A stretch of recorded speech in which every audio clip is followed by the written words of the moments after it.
une jeune fille au cœur brisé laisse tomber sa précieuse bague de fiançailles dans le gobelet de mendicité d'un vétéran sans abri, et cela a changé sa vie. Rachel Farlow était aux anges. Elle venait de se fiancer à l'homme de ses rêves, et elle était sur le point de lui faire la surprise d'une bouteille de champagne et de billets d'avion pour un week-end à Cancun. Rachel franchit les portes du bureau de son fiancé et salue joyeusement sa secrétaire. « Bonjour, Maggie, dit-elle. Je passe juste pour faire une surprise à Tom. » Maggie était sur pied, mais Rachel n'a pas remarqué la panique dans ses yeux, alors quand elle a ouvert la porte, son monde s'est écroulé. Tom était là, et il n'était pas seul. Il y avait une femme avec lui, et elle ne portait aucun vêtement. Tom était occupé, tellement occupé qu'il n'a pas entendu la porte s'ouvrir, et il n'a levé les yeux que lorsque Rachel a crié son nom. « Comment as-tu pu » a crié Rachel. « Je t'aimais. » Tom repoussait la femme nue, remontait son pantalon et trébuchait vers Rachel. « Bébé, s'il te plaît, ce n'est pas ce que tu penses. Attends. Je t'aime, je suis désolé. » Mais Rachel claquait la porte derrière elle et courait devant Maggie et le portier, fuyant la vue de Tom et de cette femme. Rachel a couru jusqu'à ce qu'elle soit à bout de souffle. Elle s'est appuyée contre le côté d'un bâtiment et a couvert son visage avec ses mains. Et si est-il là qu'elle l'a senti, la bague. Elle leva sa main gauche tremblante devant son visage et fixa la monstruosité scintillante de 15 carats que Tom avait glissé à son doigt 2 mois auparavant. « Je n'aille même pas aimé la bague, Tom », a crié Rachel. « Si est vulgaire et laid. »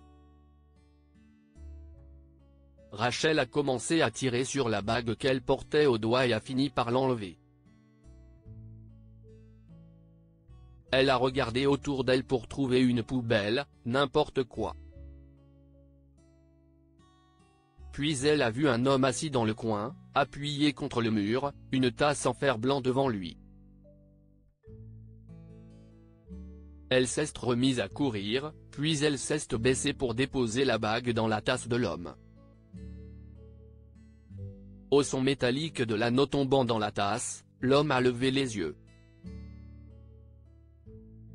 « Madame » a-t-il crié. « Eh, madame, vous avez perdu votre bague. » Rachel, qui avait couru devant l'homme, ralentit et s'arrêta. « Garde-la » a-t-elle crié.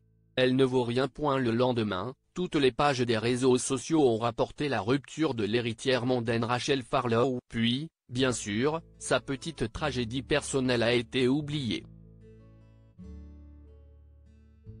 Au cours des 2 années suivantes, Rachel a essayé d'oublier aussi, elle est même sortie un peu avec des hommes, mais encore et encore, elle se retrouvait à refuser de s'impliquer.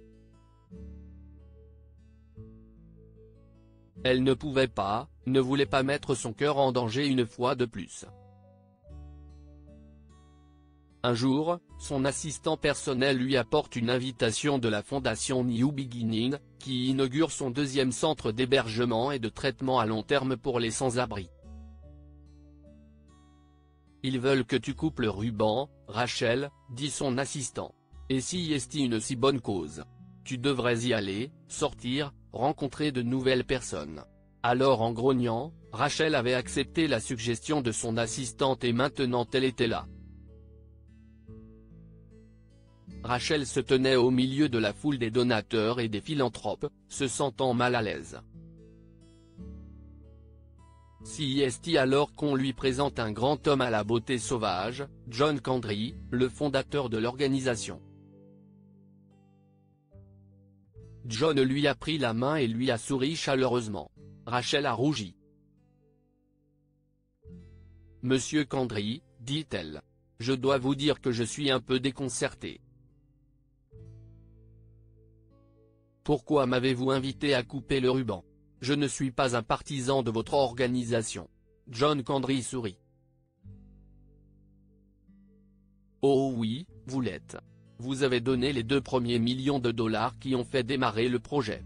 Rachel le fixe d'un regard confus.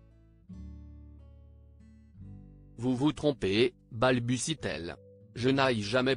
John Candry tient sa main dans la sienne et la regarde profondément dans les yeux.